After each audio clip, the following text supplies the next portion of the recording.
How's it going, y'all? Listen, I am so excited to have this conversation. Fellas, you are more than welcome to come up.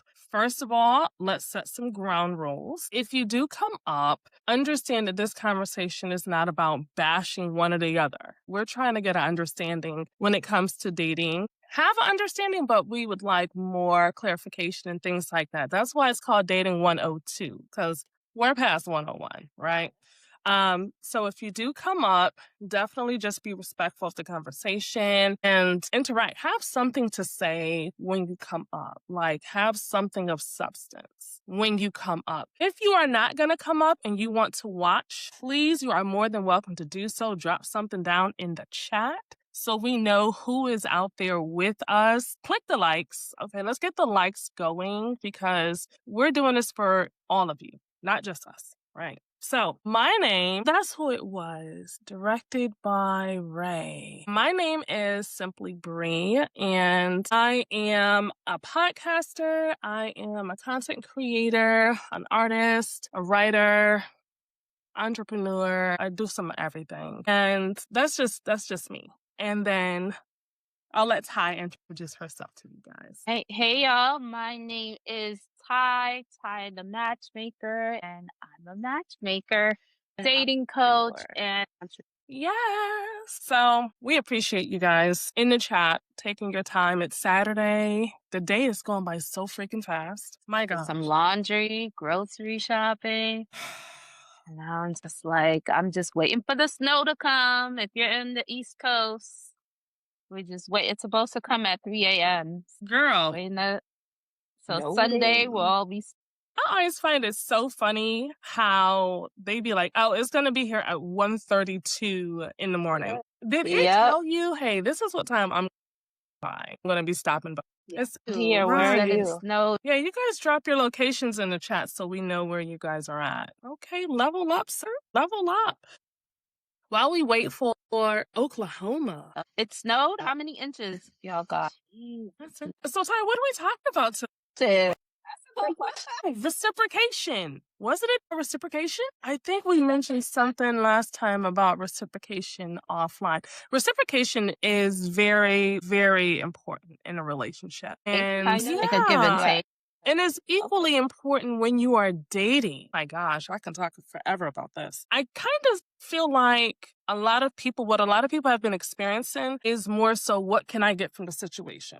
Like, hey, Ray, how's it going? Hey, Ray.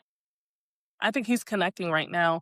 A lot of people, what they're experiencing is, what can I get out of this situation? And the minute it looks shaky, I'm gone. But not realizing you also have to pour into that situation. It's not a one-way street.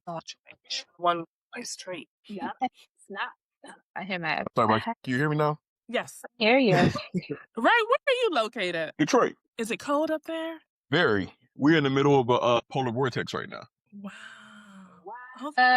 Yikes. Wow. It snow? You said it's snowing? Or it's not snowing. We're just in the middle of a vortex right now. So it's like -8 outside. It's just not like this.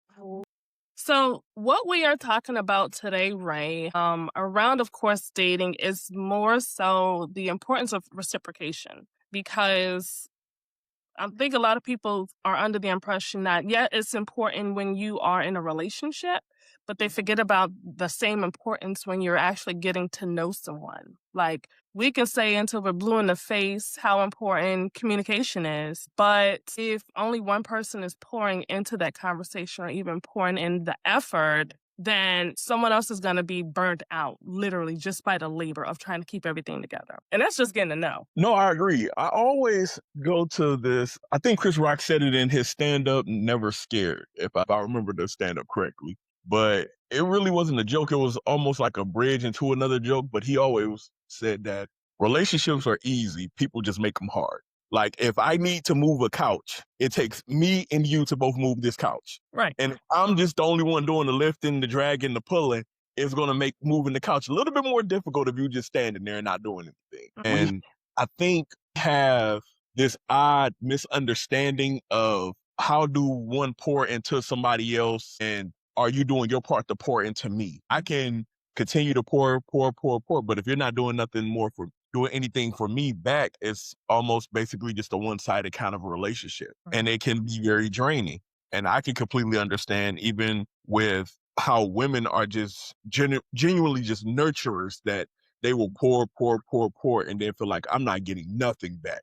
Like, yo, I'm a plant too. I need some water over here as well. I need some sun rays as well. Like, what's going on? And oftentimes we just don't know how to properly communicate the needs the needs we want, the things that we desire, because sometimes we even get it in our own head, like, well, you should know. You should be able to just look at me and know. And sometimes it's some people out there like, nah, actually, I just need you to communicate what you need and what you desire. Let's do it together.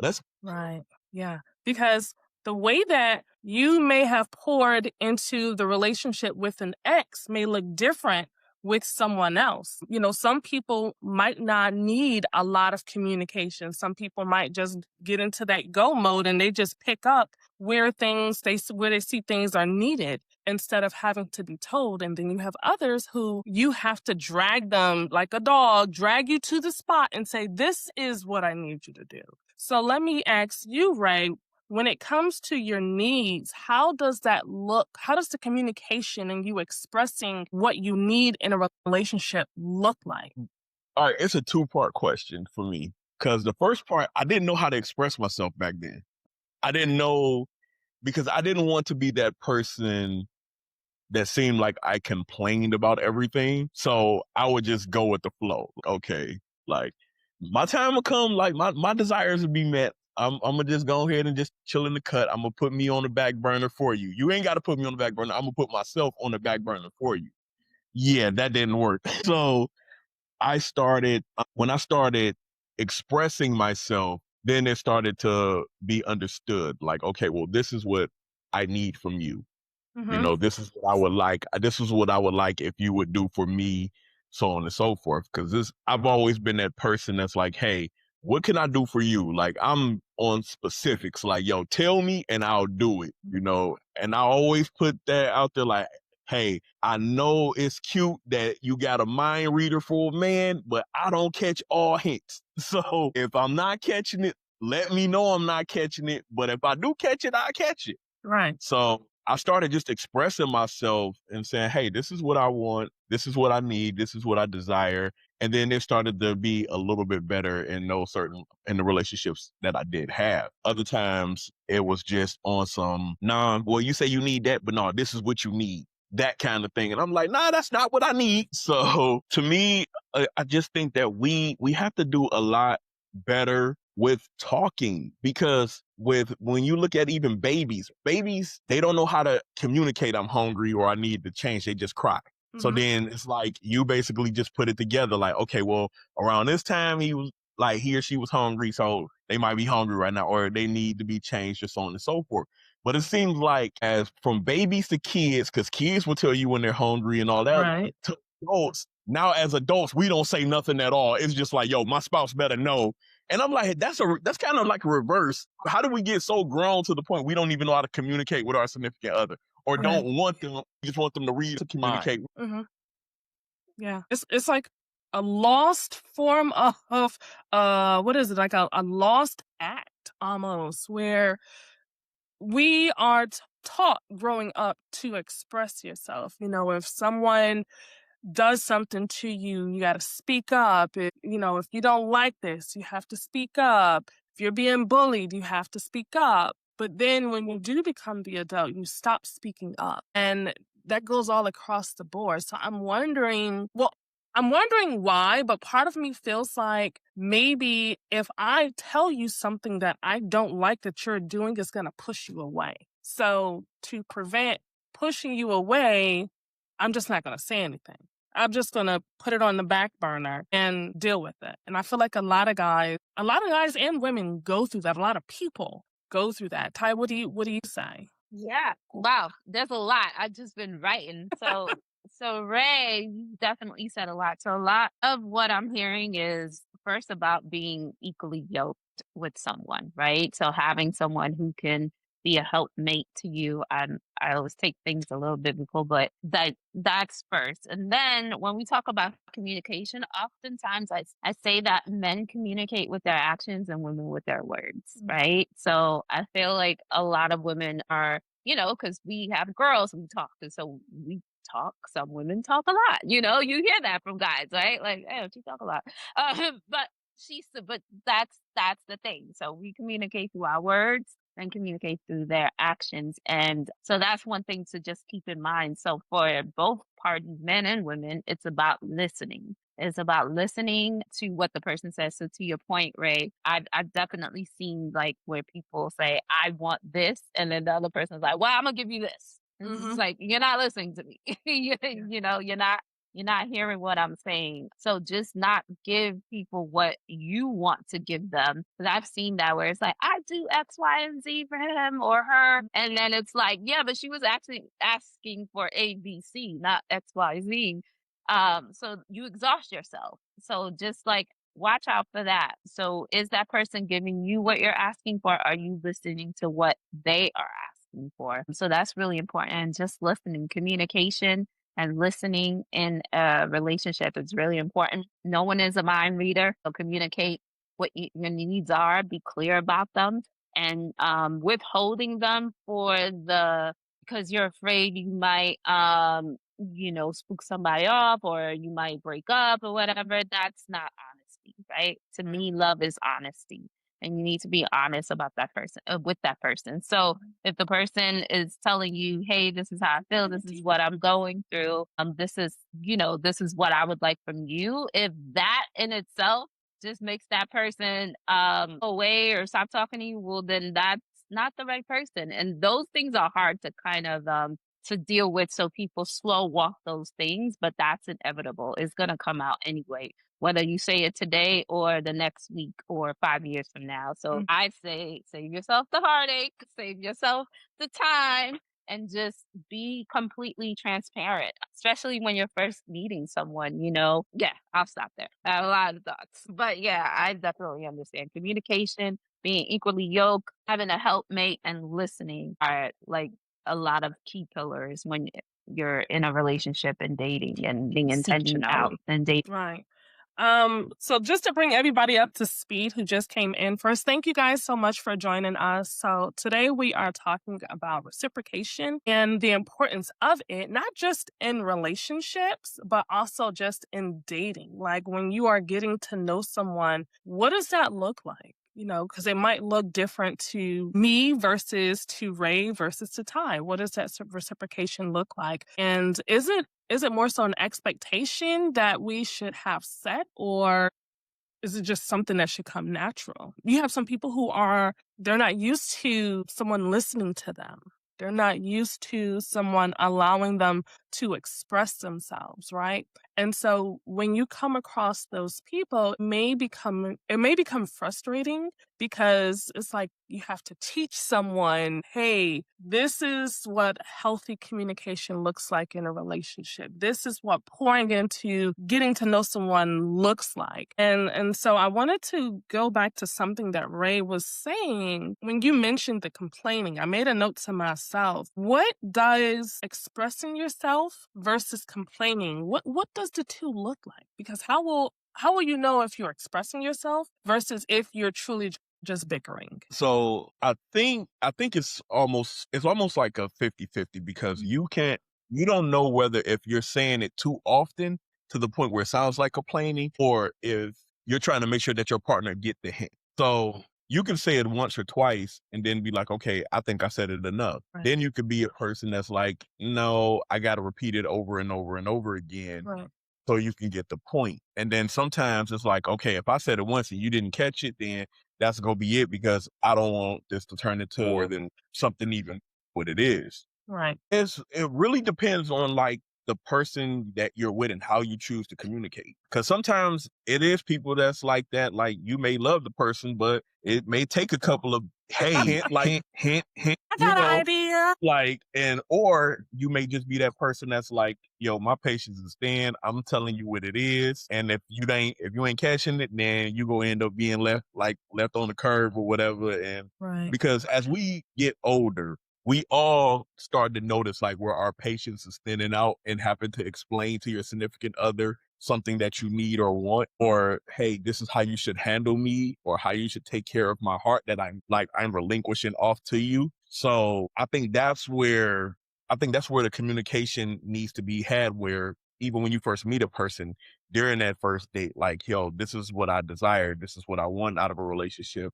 And then even if you go into y'all discussing your past, because I also know as you get older, most people don't like to even talk about their past. Like they be like, man, it's the past. I'm not thinking about that. I'm thinking about Right. thinking about the future. Like I'm sitting across from this beautiful woman or this beautiful man and Mhm. all of that. But if he or she asks me about my past, I'm not gonna shy away from my past either. And then I will tell them this is what went wrong and this is what I don't want to go wrong with you or in the future. Because, and this is just my own philosophy, I don't think none of us get in relationship, like when we start dating, no matter what age you are, none of us get in a relationship thinking like this person is not going to be the one. My philosophy, that's just my, Be in it at that. even when people be like, yo, I met my high school sweetheart, I'm pretty sure it's plenty of people that be like, yo, I wish I did at least meet that one.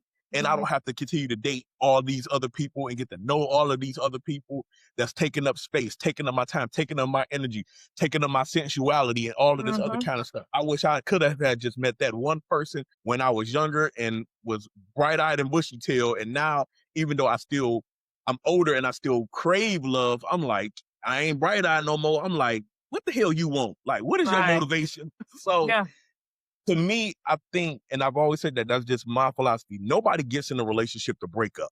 Mhm. Like we all get in a relationship potentially like, yo, this could be the person that I'm old, gray, and in a rocking chair with for the rest of my life. And I'm staring at this person, even though we're both old, we're looking at each other like the day we met. We still see young in our eyes, but our grandkids, our great grandkids, everybody looking at us like, look at grandma and grandpa, they just looking at each other giggling, but they Mhm. don't understand it. And I think all of us, whenever we start getting in this dating game, none of us think, well, this person I'm gonna be with for 5 years, then we go break up because his dumbass go cheat or her dumbass go do it. Like we don't Right. get in relationships thinking that it's gonna end. We all get with one another thinking this could potentially be the one. This could be the one I got my grandkids around. We going through photo albums and all of that other kind of stuff, talking about like, this is when I met your grandfather and this when we did this. And Okay.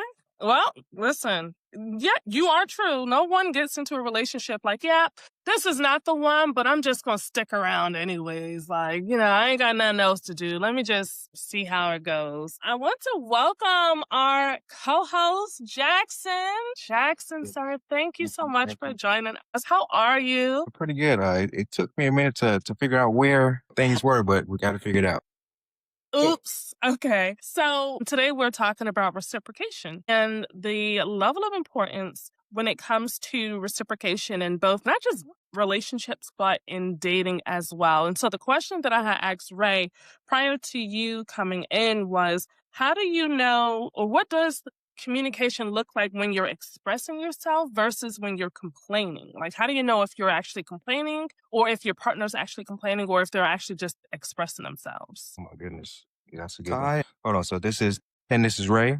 Yes. Y'all, okay. Hey, nice to meet you. Nice to meet y'all. Yeah. So, in my opinion, that may be. I mean, obviously, you kind of have to have a gauge on how often you're having to say certain things. On the other end, though, it may be like subjected to their ears, and whether or not they're open to that particular change. That could probably be, the first time could be frustrating. I Mm. mean, given the number of directives someone maybe maybe giving, it's like, oh man, this is the fifth time you said something to me about me Yeah. today. You know what I'm Yeah. saying? And it could be like different things, but um I just seen a video about this too, and it was great. The person who wants to understand you will. Person who wants to understand you will. And that's, that could be, it could take one time to tell them for awareness and a second time to just go ahead and like really for it to sink in, but if they really want that correction and to be right for you, it really won't take much more than that. Unless what you're speaking about is they have a habit that doesn't fit into that. Because habit breaks sometimes. Right. I really think that love and consideration of something that we talked about previously, love and consideration they will supersede habit. Right. I will break this habit because Right. So how do you deal with it when, let's say, you are expressing how you feel about something that they did or how it made you feel, and it triggers them in a negative way? Is that something that you should look at as either a yellow flag or even as a red flag? when that's happened to me, and this was I had to be grown enough for this, to be honest. I had to really slow it down, like slow down the pace of the conversation to say, okay, look, sometimes she can start feeling like it's game speed. Hey, actually, no, this is rehearsal. Mhm. This is practice. And I know we may have never ran into this before. So hey, this is how that makes me feel. This is how I'm seeing it from my side. How do you see that from your side? I think really just switching up the pace and letting the conversation come down to like, oh no, we're on the same side of this thing. We're looking at the problem. I think that's helped me, but that's also where some people can take it to where like, wait, you think you're better than me? It's almost like, you showing that level of emotional intelligence is like, hey, are you holding my hand right now? You know what I'm saying? Like it can kind of be like insulting. I don't know if Ty or Ray can agree with that, but Yeah. Okay. Oof. Yeah. And that's the thing. You don't ever want to feel like because what'll happen, right? If that triggers your partner, now in the back of at least my mind, when I want to express something else, I'm going to say, well, wait a minute. The last time I expressed myself, they jumped down my throat. Do I really want to go through that again? But at the same time, you don't want to be in a relationship or even any type of ship with someone and you can't express how you feel. Like, we should be two adults and be able to have these discussions, whether you like it, whether I like it, or we both don't like it. It's still a conversation that needs to take place. Were you going to say something, Brie? No, I was the full screen girl. Okay. So I'll jump in there. I think for me, what I'm hearing is like, how can I express myself? And sometimes arguments are a part of relationships. So how do you argue? Mhm. So, so I'll start with like just expressing myself. Like, I notice that sometimes some people don't like to be told important things via text or in the middle of a fight, right? Mhm. That may not be the best time to say it. Or, with guys, I've noticed like when he's watching something and then it's like, now we want to have a whole conversation. It's like, could you wait until it's done? So I think it's all about like timing, right? And then learning like, oh, okay, I know when, he's chilling and he's not doing anything. And like they're not multitaskers like women. So it's like that visual that like when he can give me his full undivided attention, that's when I can bring this. And if someone who cares about you, much like someone on this panel said, they're gonna make the room to fix whatever it is that you're talking about. So it's like, okay, we're at dinner, quiet. You're just focusing on me. Now I can bring this thing up, right? Mhm. Not in the middle of an argument and of just throwing some random and then left your shoes. You know what I mean? Like, don't do that. Somebody's triggered. So yeah, so I think timing, it's all about timing with that. And then arguing, just how do you argue? I know for me, like I cannot talk to anybody that raises their voice. Like that's just completely shut down. I start itching. So yeah, so I feel even like if I'm in relationship where I've had someone who may have like more of a like a like raising voice or whatever, I shut down and I just completely shut down. I don't even want to talk anymore. Like I just like it does make me feel like now I'm on pins and needles, and that's not love, right? But I feel like for me, those that have been more even killed with their home with me, even when they're mad, they're still like even kill. Like that makes me feel like, oh no, I'm in the principal's office. Oh my God, I'm in trouble. I gotta fix this. I gotta fix this. So if you like that works better for me to argue, like real, like honest communication. This is what happened. This is what you did. This is clear. This is how I felt about what you did. this is Mhm. what that looked like, like real, like honest conversation Going to instead of the 100. Uh-uh. Hold on. Ty, you're muted. Ty. There you go. so yeah, sorry, I got a call. So yeah, that's what I would say about that. So it's all about timing. What is the timing that you're bringing up, whatever the situation is, because that can seem like nagging to someone if it's bad timing. And also, yeah, how do you argue? Are you going off the deep end, or are you like really level headed, bringing something up that in a mature like way? I mean, for me, I'm a soft girl, so soft way to do that. Yeah, I just wanted to add that. Okay.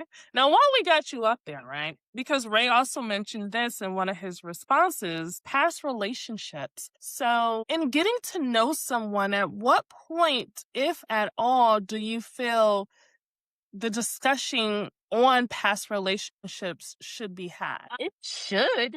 I mean, I think it's gonna come up. It should be had, just to kind of see where you've been, what that's part of your story, especially if it's a long-term relationship, that's but like how early? I think how early depends on how comfortable you are. I wouldn't say too early, because that's you don't know this person yet. So it's like why, my therapist always had a saying. She's like, you wouldn't give someone the keys to your house that you just met on the street, right? Like you would ask them a couple of questions. Who are you? What's your name? You want to get Yeah. to know like basic stuff before you let somebody know real personal hard conversations about you, because what I've noticed is a lot of people are like, and then you threw it on my face and you used it, da da da. And it's like, yeah, because you didn't know this person yet, and you told them after 3 minutes, like she took my house, and then you're in an argument. And she's like, that's why you a sip, because that girl took it, and then that's what happens. So don't do it too early. But like I always say, like when things come up where like you're dating someone and they just do something like real like you wouldn't think is a big deal, and then they Mhm. kind of like take it in a different way. That's when you're like, oh, you must have gone through something. Like if you just text hey, it's like, what you mean by hey? Like, whoa, okay, so clearly there's something there from the past, you know what I mean? Like, Right. whatever it is. So like take the time to give the information easy and slowly until you feel with that person that you can give that information to. But like it's inevitable that that person will need to know that, because that's part of your journey, your dating life and journey. So be discerning about it when you do that. Okay. So now I do have another question or a new question that kind of piggybacks off of that. And I'll ask Jackson first. Jackson, are there things from a past relationship that you probably should avoid telling someone, especially at the beginning stages of getting to know them? Yeah. Look, it's exactly what Ty just said. Because it reminded me, you got to watch what people do with the information that they have. You know, like they're already immersed in someone else's life. Their best friends, their family members. What are they telling you? They just met you. What are they telling you about their life? How are they, and no doubt there is a separation in between how me and my person talk about things and how I would address it otherwise. But when you just meeting somebody, that's a stranger. And I think that there should be, a certain time period as to where you see, okay, I don't like how they manage other people's information. Like they're telling me way too much. I just met them. I didn't need to know that they had, I don't know, they're on their second marriage and the first one went this way, that way. No, it's too fast. Yeah, I guess to answer the question, which I forgot the You can question. see that stuff Yeah, first. just Okay. And I'll repeat the question. So the question was, are there some things that you should not disclose from your past relationship when you're getting to know someone? yeah, if somebody got over on you, you know what I'm saying? Especially if you know that if you've ever heard that you may be any kind of gold, don't anybody could be a wolf. So one, sharpen up. Two, don't tell people that people get over on you because they can see you as a mark. They just can. The wrong kind of guy can say, oh, she be paying for cars. I want a car. All right. And now, you know what I'm saying? He's, going with all, he's making all the moves to make that works. Yeah. So people can really That's take an right. angle on them. I definitely agree with that. If you tell someone how in your relationship, every relationship that you've had, they've dogged you out, guess what? If they're a dog, they're going to dog you out too. They're just going to be like, okay, this is the playbook. This is how I go about doing it. Now, I'm going to tell y'all, I'm going to be completely honest. I may have had some crappy relationships. You're not going to know that I had crappy relationships because I need you to know I've received princess treatment and all of this other stuff. You're not going to know the guys that I've dated never opened the car doors for me or no, there's a lot of things that you just don't need to set yourself up with because if you've gone through it before and you disclose that, chances are you're going to go through it again. Right. What are some things that you would say, I probably shouldn't tell somebody about that? Getting to know somebody else. I think probably one of the biggest things is how somebody, especially if that person from your past treated you very, very badly, and they was like, and as they're listening to this, they can be like, wait, you took all of this for 10 years? So like how, and if they don't have like the good intent with you, it may seem like it in the very beginning, but if their intentions is bad, they start thinking like, okay, well, what can I get off? Like, oh, you forgave him 15 times. Well, like when you walked in with him and like 3 chicks and all that. Oh, like, oh, so I'm about to get like a couple of things off. And again, it's bad that you have to view it that way, but it's a lot of bad humans out here. Mhm. Like it's some people that just do not have good intentions. And they will, whatever information that you give them, even if you feel like, okay, I'm healed from it, so let me open myself up, they can still take that information and try to find some kind of heinous things to, get over on you. Or to Jackson's point, it's like, yo, if you the sister, like, yo, I like to see my man in the fly car. Let me go get him. Oh, so you bought your last 3 cars? And I'm in this old beat up thing right here. Let me hurry up and get rid of this because I know you about to go ahead and lace me. Like if I got to shoot the engine and say, yo, baby, it don't work no more. Go give me a car real quick. Because people it's certain people, the information that you give somebody makes them just as dangerous to you as whatever it is that your ex did to you. Because now they have this information and now they know how to manipulate you. They know how to pull you in. They know how to push you away. They know it's like, okay, if I pull her in close like this, she's going to do anything I want. And if I push her away, she's going to really do anything for me because she thinks she's going to lose me. So to me, it takes time before you have to give that information to somebody, but it's understood if you're like, yo, I want to tell you something because I don't want nothing from my past to even pop up that may make you upset or may make you look at me in a different light or anything like that.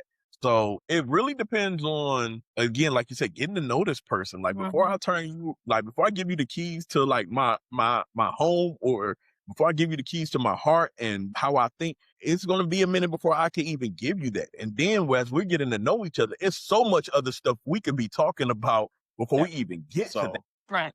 Yeah. Very good points, you guys. Very interesting. And I think sometimes when we are in the situations, our judgment can be clouded, right? Especially if you've been single for a while and now you're just now, you found the one and you're like, I'm going to make this work. Your judgment's out the window. And sometimes it takes the people around you to point out, hey, no, this person's manipulating you, or this person's being very deceitful or even sneaky, in order for you to realize what's really going on. So don't be clouded by the lust and the materials. And you got to be careful with the people who, I won't say their love language is gift giving, but they see giving gifts as a way to smooth everything over. I gave you a black eye. Let me treat you out to dinner. Let me give you a purse. You have to read the room. You have to pay attention to what's going on around you and don't allow lavish things to cloud your judgment as well. So now, I wanted to ask all 3 of you a question before. It's been something on my heart and I want to make sure I get it in before we end this live, but I don't want to interrupt. So as all 3 of you know, I'm a matchmaker, and one thing I've been noticing, and I don't know if it's this year, but I've been noticing that women have, when it comes to the topic of love and dating, so what I do is, I match people. And when I do my consultation with them, I have conversations with them, there's such a hopelessness when it comes to women and their outlook on dating and relationships now. So what I am seeing most recently is that women will, have a consultation with me. They'll get on my database. They'll do the thing, to like see if they could get a match, right?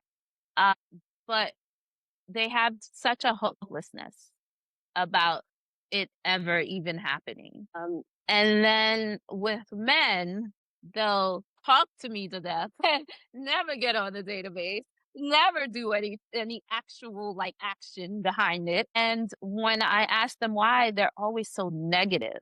Like, there's nothing out here. All they want is this, da da da da. There's like all of this, like, I don't want to do any of that. It's like they literally are just like so negative about with their outlook on love. It's just like it's just the two are the same in a different way, but yet it's negative and hopelessness. And I'm wondering if the fellas can and you, Bree, for the ladies, can shed some light on where is that coming from, and have you seen it yourself? And just in either you, if you're single, I don't know, or just like your friends or your boys or whatever. But I don't know, or it's just the people I'm attracting. I don't know. I'm trying to figure it out. Is it me? Or because as a matchmaker, I have no choice but to be hopeful when it comes to love. Like, I just have no choice, right? And so I know how to help women with the hopelessness, but I think I'm out of my depth with the men. So I don't know. The negativity is bothering me. So I wanted to just, propose this question and just get y'all thoughts out I'll let the guys go about first. this. Ray, what you got? All right, I go. So to me, I think it's the information that you take in. Because I'm still fairly new to TikTok, so I was like just learning about like FYPs and all of that other kind of stuff, and like whatever it is you watch, that's what you're going to start seeing more of. Right.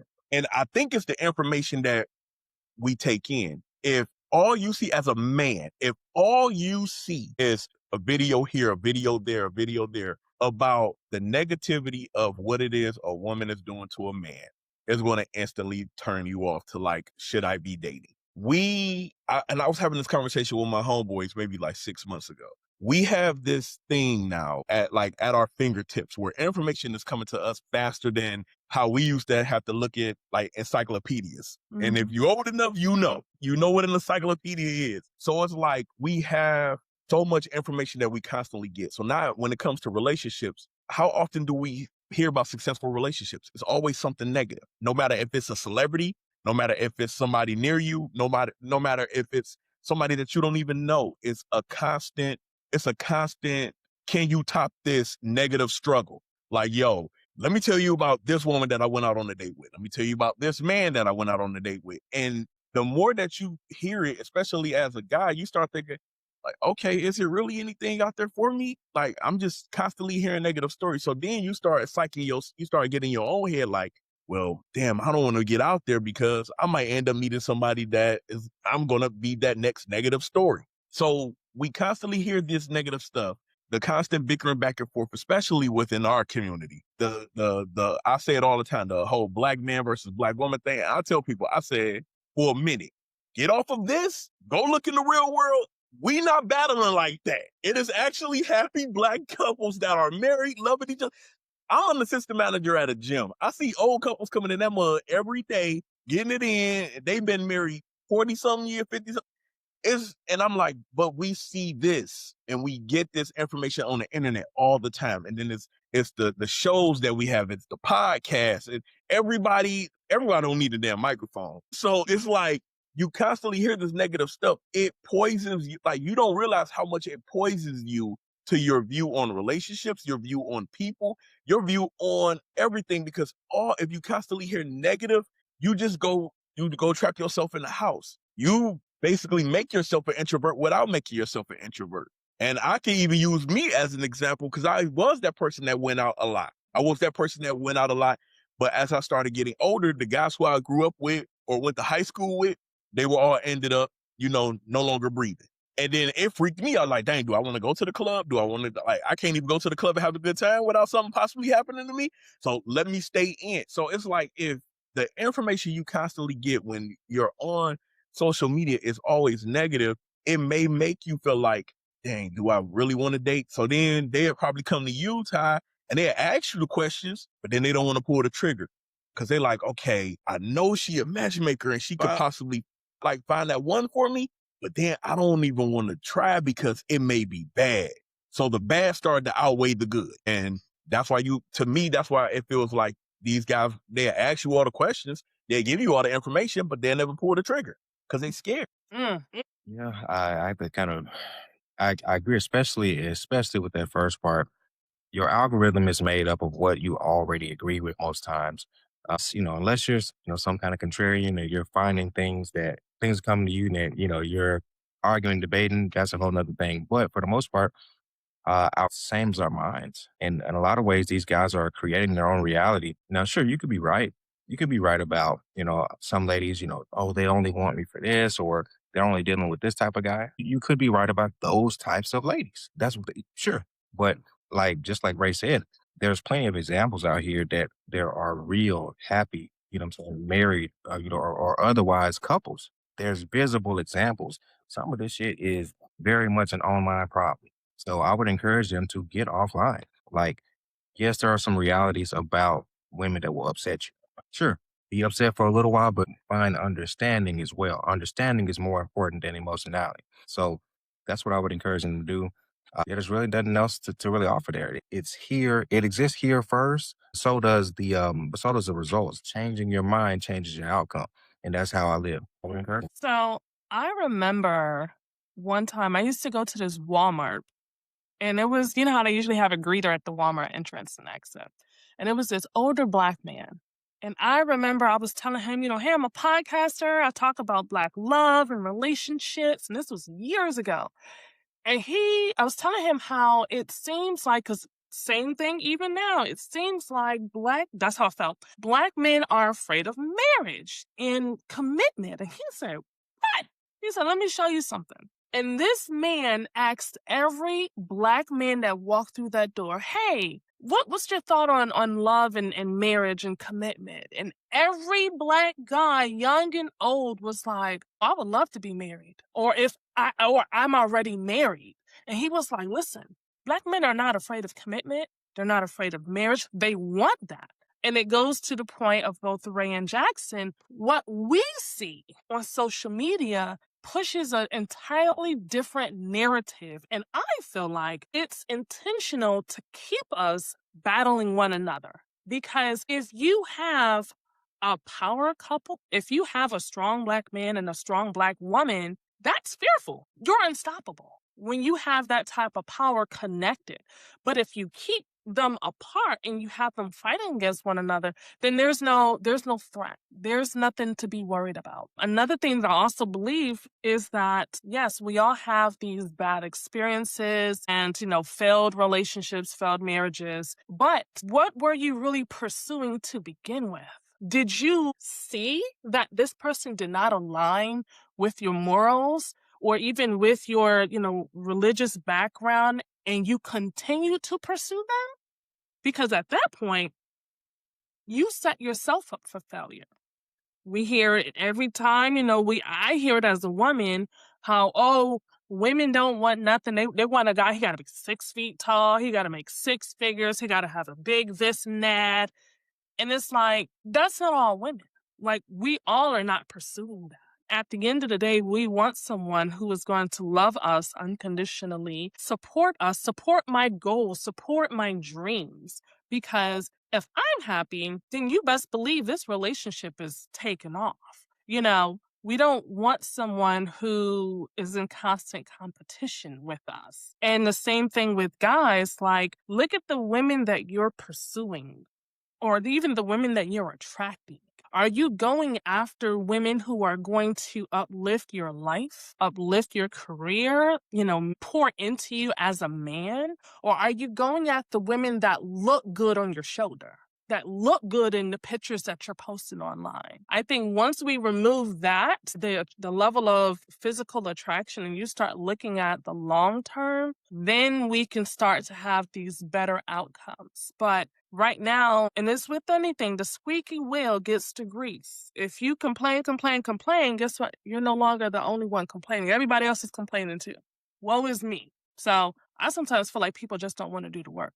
I don't want to make myself better so that I'm a good partner to someone that Ty can match me with.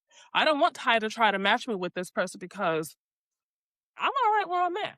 I don't want to be good. Ability. So it's With the women, Bree, the hopelessness that I see in the women, where would you say that's coming from, and how can I encourage and tell these women to stay encouraged? I mean, I have even gotten to the point where I'm like, bro, listen, I'm about to just pour my energy into podcasting, into work. I'm not even worrying about dating because it's disappointing, but I think what you can do as the matchmaker is just continue to try to reinforce that there are good men out there who want commitment, who wants relationships. I mean, you probably just have to come across more of them as clients to show that.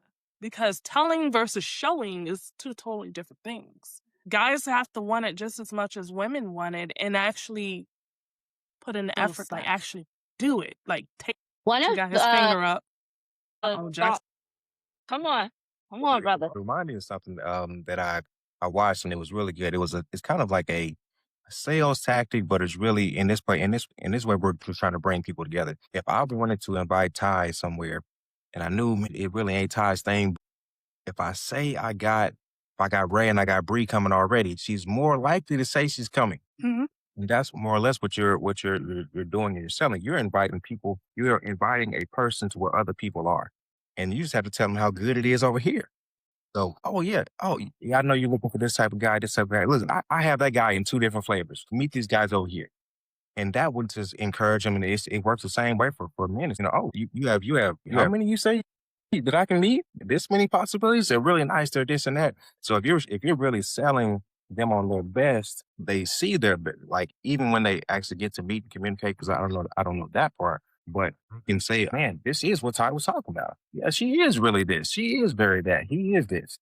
So I think your selling point and you're the beacon of light and hope in this thing. You have to have it to do what you do. Enhance the sale.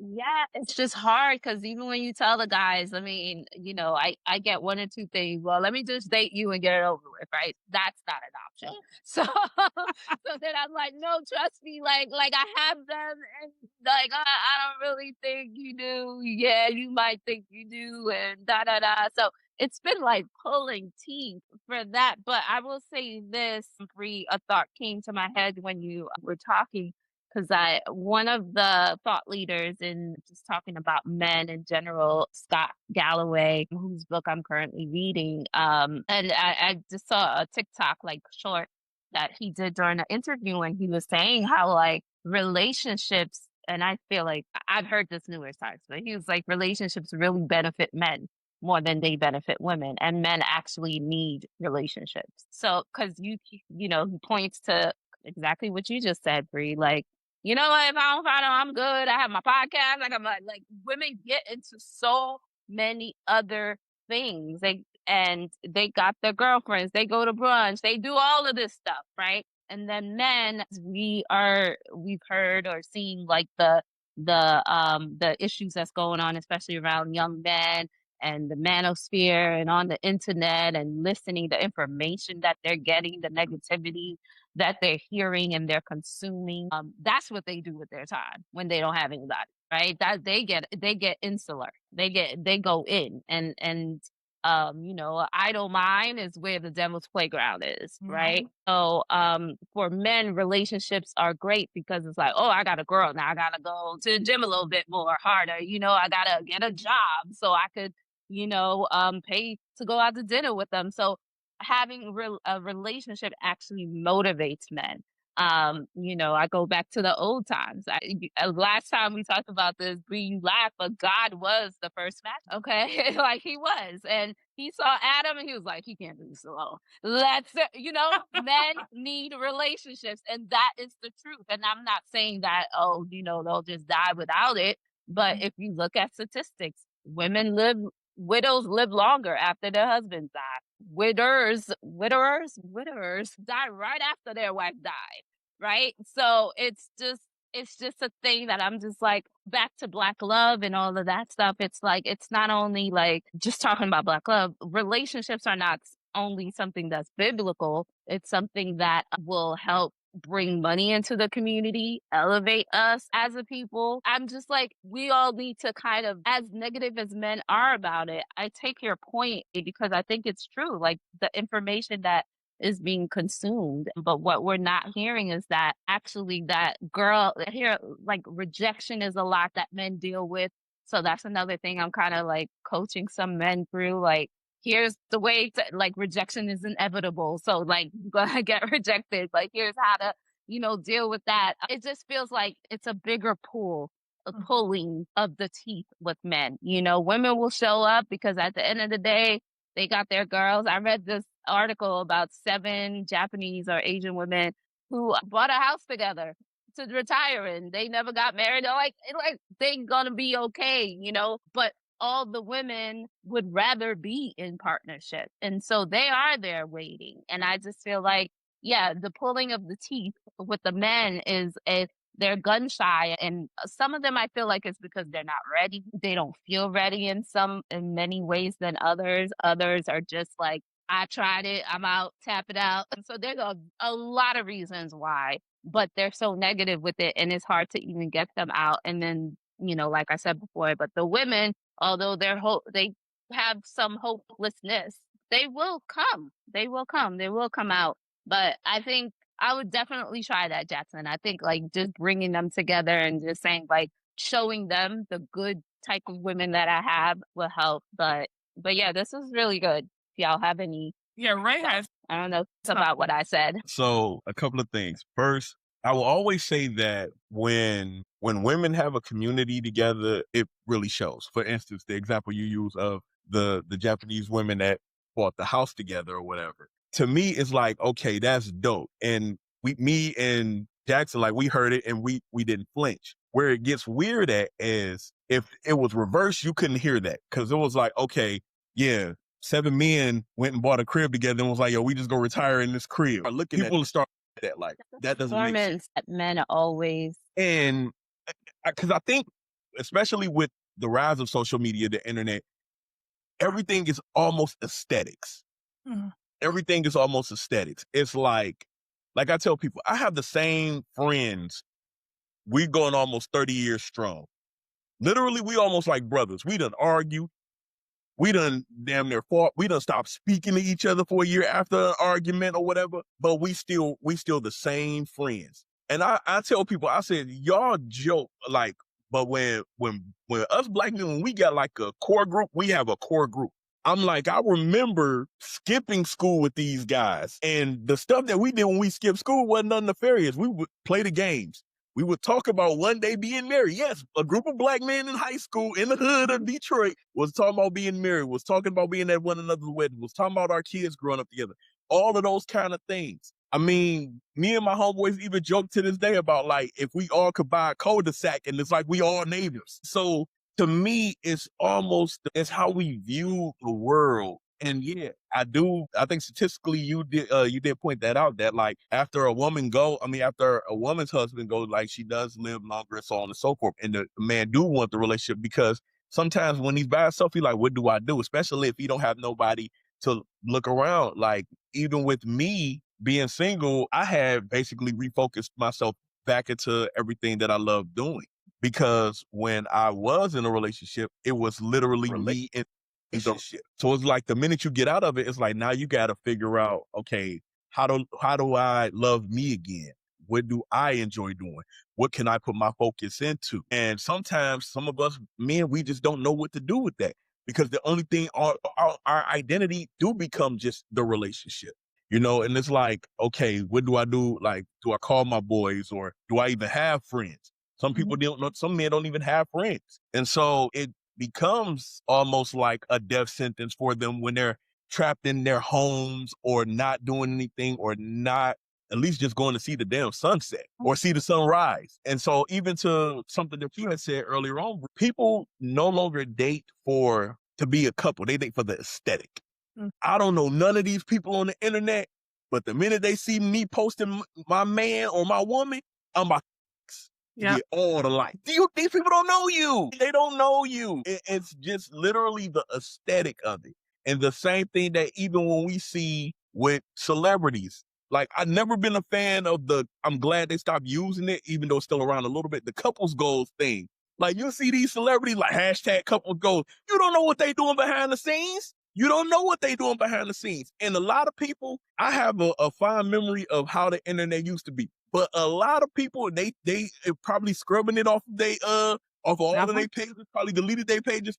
But I remember at one point how a lot of people was feeling about Cassie and Diddy before all of this stuff came out. A lot of people was applauding Cassie for getting with that rich old man. And then years later, all this stuff came out. Now everybody like, well, I always knew Diddy. No, Diddy. No, I know I ain't even into you, but yeah, I'm gonna go out on a date with you and all of this other kind of stuff. Girl, look how I rejected this dude like 19 times. And then I finally gave him a chance and told him about it. Everything is for the aesthetic of the internet. And it's weird. It's really weird. Even with the guys, even with the men, like you get into these manosphere things and they just talking down on women. And I'll be like, okay, when do any of y'all got enough time to even talk to a woman to get laid? Like do y'all really hate women that much? Like, for real. And it's just a constant anger. So it was funny when the article came out about how men was like it was like men between the ages of 18 to like 40, like haven't touched a woman.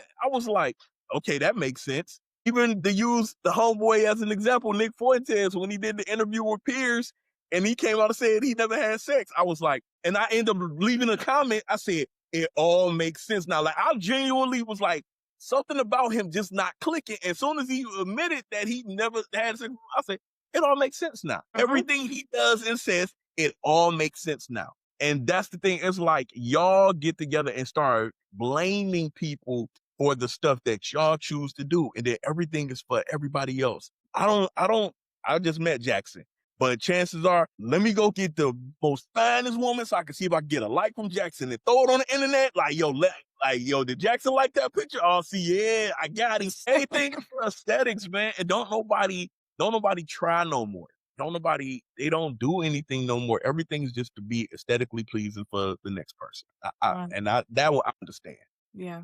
It's unfortunate because even at this age, you would think peer pressure is out the window, but I feel like it has gotten even worse and it has poured into relationships and dating. Even one of the viewers, Latifa, actually worked with her. She put inside the chat, I do feel that social media definitely depicts the type of image women feel that men want. And I feel that is 100%. I agree with her 100%.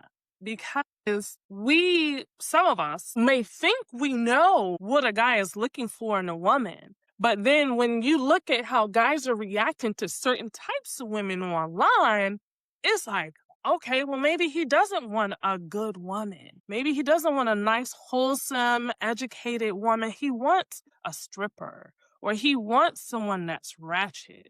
Like, I don't know if you guys remember, but I remember when on Instagram, you used to be able to see the pictures people would like. You could go to their profile and you could see what they like. And you would see, I used to go down the timeline with the guys and be like, and they would like, and all of their half naked women and the big booties and all of that. But then you look at the women that they're in relationships with and it's the complete opposite. So it's like, it can be a little confusing as a woman sometimes to be like, well, okay, I know I'm a good person. I'm soft. I'm educated. I'm able to have intellectual conversations. But why am I single? Because if guys say that they want a good woman and someone they can bring home to their mother, why are they not pursuing those type of women? And I think it does go back to how Ray was saying, it's the image. It's what looks good. Even though what looks good might not be healthy for you, right? Those they may look good, but you may also end up behind bars too, you know.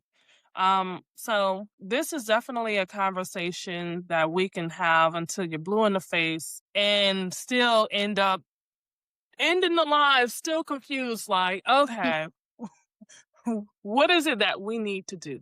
So as what is it that we can do to change the narrative? Granted, we might not be celebrities, but it is something that we're still able to apply using our platform. So I'll start with Ty. Ty, what is it that you think we can do as individuals to change the narrative so that people understand we are not enemies of one another? And, it's not the end of the world. And, women love men and men What can we love women. do? And what can we do? Doing it now, just having these honest conversations, conversations that isn't putting down one sex or the other, and really just uplifting Black love and uplifting each other. I think the more we continue to be positive about that, and positive doesn't mean be desperate or naive. It just means positive. Just be positive about what is out there. Like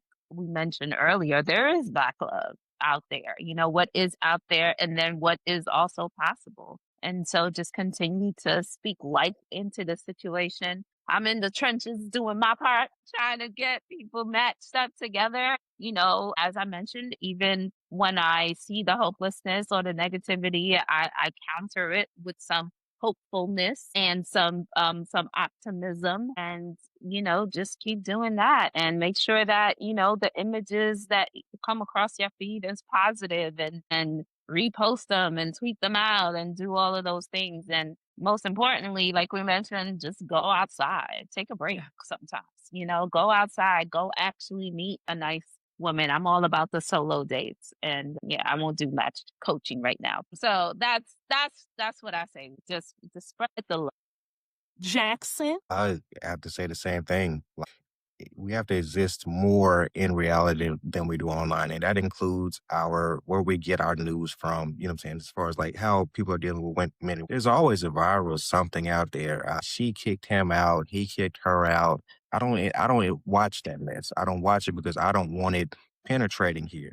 That's not what I want to see more of in my actual reality. So I don't watch it or fake nowhere. As you know, the first time we talked, I'm telling on everybody. I tell all the secrets all the time. You know what I'm saying? If you look like you got a side chick, if you look like you got a side dude, I'm finna tell the signs of that. And that way people can see more of have more discernment, have more of the ability to see through maybe someone trying to, pull the wool over their eyes. And I think that's important, people to be equipped and to be capable in this dating environment, because there are some people who really don't want anything and there's the others who do, and that level of like naivety or just simply they don't know. Well, okay, there's people like us to tell them. Mhm. Well, but at least by our four faces, somebody got to get it to them. So I just really think that that's important, to just point intentional people towards other intentional people and know how to know what you're looking at.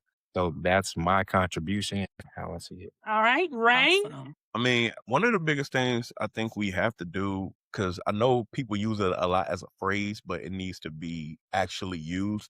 Go touch grass, like for real. Some of us just need to back away from the internet. And a lot of my friends can say this about me. I am very notorious for deleting pages and just walking away. And they be like, bruh, you supposed to be, you a filmmaker.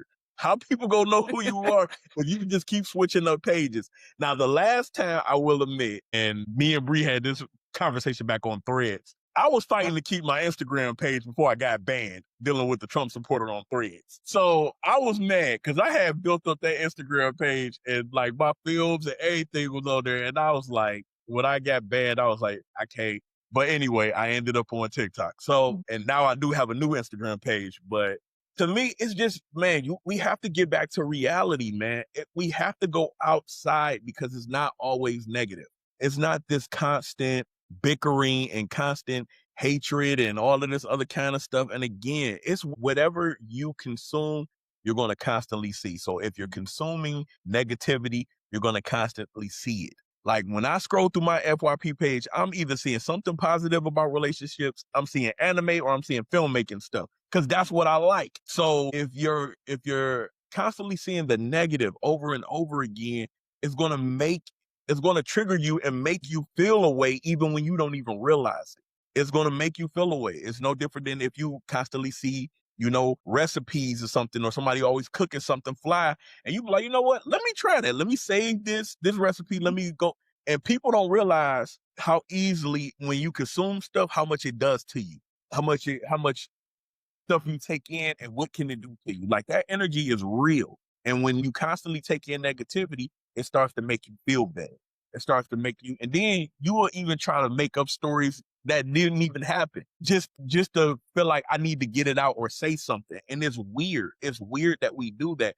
But a lot of us really need to just spend a few days away from here, go outside, go for a walk, do a solo dinner, go, go listen to some live jazz music, something, anything that, hell, just go look at the sunset or the sunrise. It's too much that we are doing to ourselves that's negative that we're taking in and not realizing that it's aging us quickly and it's giving us high blood pressure.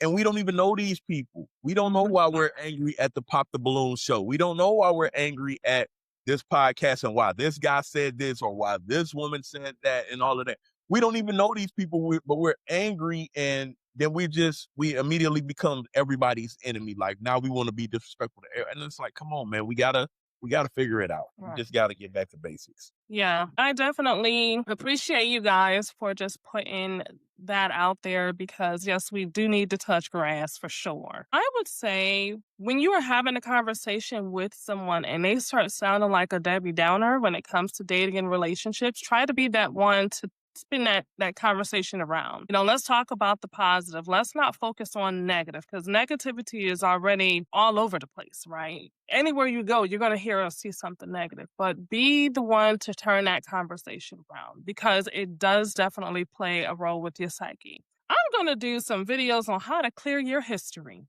because if you can clear your history, your browser history on Instagram, TikTok, that's going to also affect your algorithm and what pops up on your For You page because that stuff is real. That energy does travel. I remember just sitting down with someone and watching, YouTube videos with them, and they turned on some ratchetness, some true ratchetness. I was just like, oh, this is too much. Like, it's so strong, it's so overwhelming. But if you don't pay attention to that, then you can easily get yourself sucked into this vortex of ratchetness. So definitely, take the words of everyone on this panel today and do your part. Do what you can to be that positive person, regardless of how hard it may be. So what I want to do before we sign off is I'm going to give everybody the floor to tell people what you got going on and how can they reach out to you and support you in all ways. So we will start your with turn, girl. Ty. Hey. All right. So you can find me on TikTok and on Instagram at Ty the Matchmaker on both platforms. And, I'm matchmaking heavily. So if you are someone who is ready to date, serious about it, dating intentionally, reach out to me and maybe I can help you find someone. All right. And Awesome. Jackson? My goodness. Well, I guess plain and simple, I'm on TikTok, YouTube, and Instagram primarily. I make pretty much just really thoughtful content as to how people are relating to one another, whether that's a situational thing or situational awareness, all the way from, how to stay out of the friend zone to vacation tips to keep things, fresh. So, it's pretty thoughtful content in my opinion. Those are the things I pretty much cover. Podcasting and paneling is a little bit new to me, but I'm having a really good time with this now. So yeah, that's pretty much what I do for now. Awesome. And right? So yeah, currently got 2 short films that I just entered in some film festivals. Hopefully I hear some good news back about those. Again, you can follow me on here, directed by Ray. Same way on my new Instagram. My YouTube channel is my film company, The January Country Films. You can see all of my previous work on YouTube and subscribe to the channel. And again, besides writing, filmmaking, and working, I'm just living life. I'm enjoying myself and I'm getting to know people and getting to collaborate with people on just different things. I love getting on panels, talking about this or talking about politics or talking about whatever that comes up. I'm always down for either talking about it or learning something new underneath. So awesome. All right. And I guess myself, I am Simply Bree, and across all social media, you can find me with the same username. I am Simply Bree. I'm on YouTube. I have 2 YouTube channels. He Said What Network, as well as my own I Am Simply Bree, where I talk about just the things that I'm going through in life, dating experiences, what's to do around Atlanta, and, just little things like that. And then, of course, I'm on Instagram. I'm on Threads. I don't really deal with Threads like that, but I'm on Threads. And then I'm here on TikTok with you lovely people. So I appreciate each and every one of you for taking the time to just come and have this discussion. And don't be surprised if you see us again having another discussion. Like I said at the beginning, we kind of know about dating. So that's why it's 102, dating 102. We don't need dating 101. We took the training wheels off. So please make sure that you follow everyone that is on this panel. And I appreciate everyone that stopped in, dropped the comments. Shout outs to y'all and just continue to support us. So with that being said, we are done. You guys be safe out there with the snow. If it does snow, make snow angels, but run back in the house. Just be safe. Catch you later. And we'll see you guys again.